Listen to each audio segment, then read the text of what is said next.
All right, here are all the tools we're gonna need to do the install. 3/8 ratchet and torque wrench, an extension, a swivel, a short and deep socket, 13mm, to get the exhaust bolts, flange nuts loose about halfway off, and then it'll be easier to get the peg assembly in there. Flathead screwdriver to get the heat shield off. A crescent wrench will be used in the zip ties to hold this ball Allen in, and you need a ball Allen to do this install where you don't have to take the exhaust off completely, but it needs to be a ball Allen. Also a 5/16 socket to torque everything down. One bolt on the brake side, the other bolts on the shift side, you use this one. Panel tool or some kind of pry tool to push out the pins. Needle nose to pull the pins out once you get them pried out. And then I use this little wire brush and some WD-40 to clean out the holes because they get a little rusty. Also, we're going to use the Motion Pro 08-0380, and that is for the Allen key, so I can torque it down with this nice little tool that I got. Blue Loctite for all the bolts, a towel to cover the exhaust. Also, this is what you must have as well. It's a 5/16 little stubby that goes in this little ratchet right here. It comes with this case. I'll have it linked down below. You will need this if you do not want to take the exhaust off. If you want to take the exhaust off, you can use any of the other tools, but this,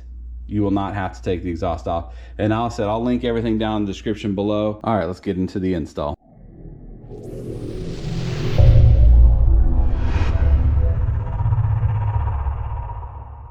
All right, we're gonna start on the exhaust side. We're gonna get this bolt first. We'll go ahead and cover up the exhaust. All right, with our exhaust cover, we're gonna go ahead and get that bolt out with the 5/16 ball Allen. And what I do is I zip tie the Allen wrench to it so it won't turn, and you just have to break that bolt loose. You just twist it around and that bolt will come out, but you have to have the ball Allen. All right, with it loose, we'll just go ahead and spin it out.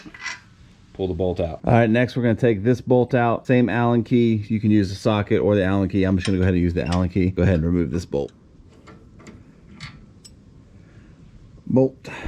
All right, now we're going to loosen the exhaust bolts on the front and the rear. All right, with all those loosened, it should give you slack to pry this out to slide the crash bar in there. All right, now we're gonna take a little panel tool and just wedge it out.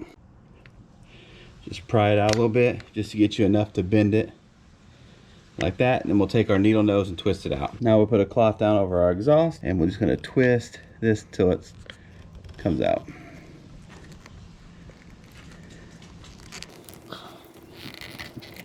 And once you get it out twisted enough, just kind of wedge it, it'll come out, and we'll make sure we clean that hole out too. And there it is. Let's go ahead and try to clean that up a little bit. All right, we'll take the wire brush after put some WD-40 in there and just kind of clean out the hole just to get some of that rust out of there. I mean, it's not gonna be perfect, but it shall work. I just went around a few times, but let's go ahead and put the peg on. All right, I'm gonna use the panel tool to pry the exhaust out. You can use a flathead screwdriver, but we'll go ahead and get that wedged in there. All right, with that pried out, go ahead and slide this in, just be careful.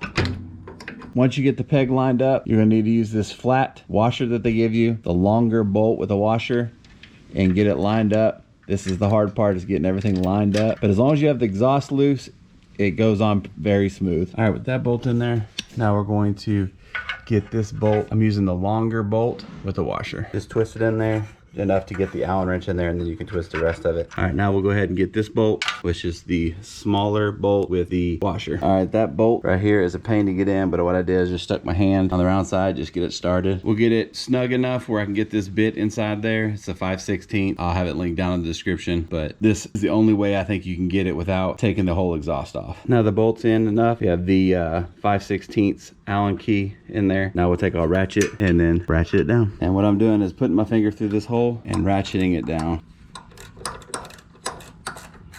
All right, with it ratchet down, I got it as tight as I possibly could with my hand. We'll go ahead and take the other bolts out, Loctite those. All right, tighten this bolt. What I did is I went ahead and loosened the heat shield just so I can get better angle on it. All right, we'll take our 5/16 Allen key with our Motion Pro 08-0380. Put it on there, put the heat shield down and took it off to make it a little bit easier. And then we'll stick our torque wrench into the hole and torque it down to 45.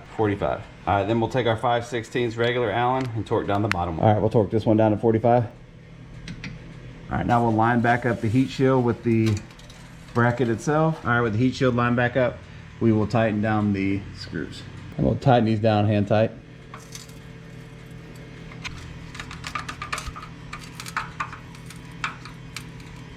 Well, that's what it looks like once we tighten up all the exhaust, tighten up all those, it ain't going anywhere. But the other side is a whole lot easier. All right, we'll go ahead and move on to the other side of the bike.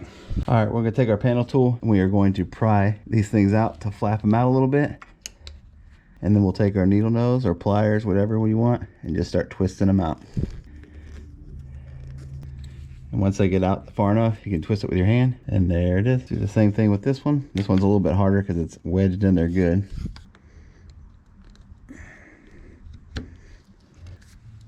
Pry it out like that. And then grab and twist. There's the other one. All right, now we'll grab the crash bar peg or foot peg, and we will get this all lined up. Washer and Loctite and bolt. We'll just get them started. Bolt, washer, and Loctite. Get the bottom one started, and we'll get them snug down. All right, now with them snug down, we'll go ahead and torque them down to 43 foot-pounds. It's 37 to 45. Well, that's what it looks like fully installed, good and tight. That's how you install the passenger peg, crash bar, frame sliders, whatever you want to call them. Shift side is easy, brake side is a pain, but loosen those exhaust nuts about halfway off, maybe a little bit more, and it makes it so much easier. But if you have any questions or comments, put them down below. I'll gladly help you out. Consider subscribing, it's free, it doesn't cost you anything. Hit that like button if you like the video. But guys, remember, ride safe, ride something, and we'll catch you on whatever I'm doing next.